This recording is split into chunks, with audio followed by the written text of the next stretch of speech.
अस्सलामु अलैकुम वरहमतुल्लाहि वबरकातुहू। मैं इमरान खान और आप देख रहे हैं मेरा चैनल मोमंद इस्लामी।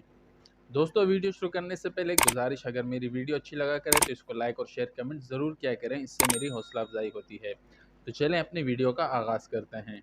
एक ही मोहल्ले या सोसाइटी में रहने वाले लोग अगर एक दूसरे से मेल जोल ना रखें, दुख दर्द में शरीक ना हो, तो बहुत सी मुशक्क़तें और परेशानियां पैदा हो सकती हैं। इसलिए इस्लाम ने जहां माँ बाप और अजीज़ व अकारिब के साथ हुस्न सलूक, हमदर्दी और अखुवत, प्यार व मोहब्बत, अमन और सलामती और एक दूसरे के दुख दर्द में शरीक होने की तालीम दी है, वहीं मुसलमानों के कुर्ब और जवार में बसने वाले दीगर इस्लामी भाइयों को भी महरूम नहीं रखा, बल्कि इनकी जान व माल और अहलो आयाल की हिफाजत का ऐसा दर्स दिया कि अगर उस पर अमल किया जाए तो बहुत सी माशरती मसाइल हल हो सकते हैं और इसके नतीजे में एक ऐसा मदनी माशरा तश्कील पा सकता है जहां हर एक दूसरे की जान व माल, इज़्ज़त व आबरू और अहलो आयाल का मुहाफिज होगा। नबी करीम सल्लल्लाहु अलैहि वसल्लम ने 3 बार इरशाद फरमाया, अल्लाह की कसम वो मोमिन नहीं हो सकता।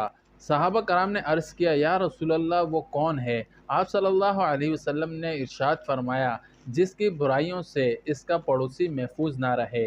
एक मौके पर आप सल्लल्लाहु अलैहि वसल्लम ने फरमाया कि जो शख्स अल्लाह और यौम आखिरत पर ईमान रखता है, इसके लिए लाजिम है कि अपने पड़ोसी के साथ इकराम का मामला करे।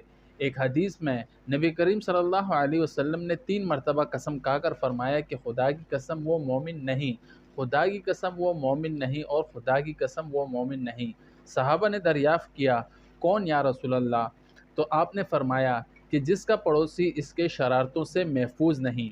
इस्लाम का इम्तियाज़ यह है कि इसने हुकूकुल्लाह के साथ साथ हुकूकुल इबाद की तरफ भी तवज्जो दिलाई और दीगर मज़ाहिब के बरअक्स, जिसमें घर बार, बीवी बच्चे और रिश्तेदार सब कुछ छोड़कर जंगलों में निकल जाने और रहबानियत की ज़िंदगी गुजारने की ताकीद की गई है, इसकी जगह इस्लाम ने यह बताया कि हुकूकुल्लाह के साथ साथ हुकूकुल्लाह इबाद भी बहुत ज़रूरी है और बाज़ एतबार से इन्हें हुकूकुल्लाह से भी आगे रखा जा सकता है, क्योंकि क़यामत के दिन अल्लाह पाक अपना हक़ माफ़ कर देंगे, लेकिन इस नफ्सा नफसी के आलम में कोई किसी को माफ़ नहीं करेगा।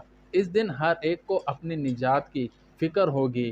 कुरान ने रोज़े महशर का बड़ा हौलनाक नक्शा खींचा है कि इस दिन हर शख्स अपने भाई, माँ बाप, बीवी बच्चे सबसे गरेज़ा होगा। हुकूकुल इबाद में से एक अहम हक़ पड़ोसी का हक़ है, जिसकी जानिब इस्लाम ने बड़ी तवज्जो दिलाई है।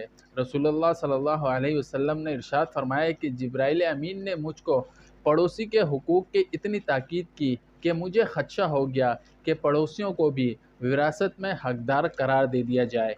जैसा कि कुरान करीम में अल्लाह रब्बुल इज़्ज़त फरमाते हैं, और अल्लाह की बंदगी करो और किसी को इसका शरीक ना करो, और माँ बाप के साथ नेकी करो, और रिश्तेदारों और यतीमों और मस्कीनों और करीबी हमसाया और अजनबी हमसाया और पास बैठने वाले और मुसाफिर और अपने ग़ुलामों के साथ भी नेकी करो। बेशक अल्लाह रब्बुल इज़्ज़त इतराने वाले, बड़ाई करने वाले को पसंद नहीं करता।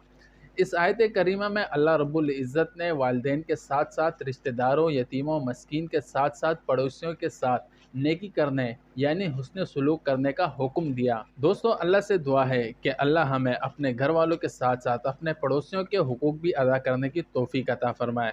उम्मीद है ये छोटी सी वीडियो आपको ज़रूर पसंद आ गई होगी। वमा अलैना इल्लल बलाग।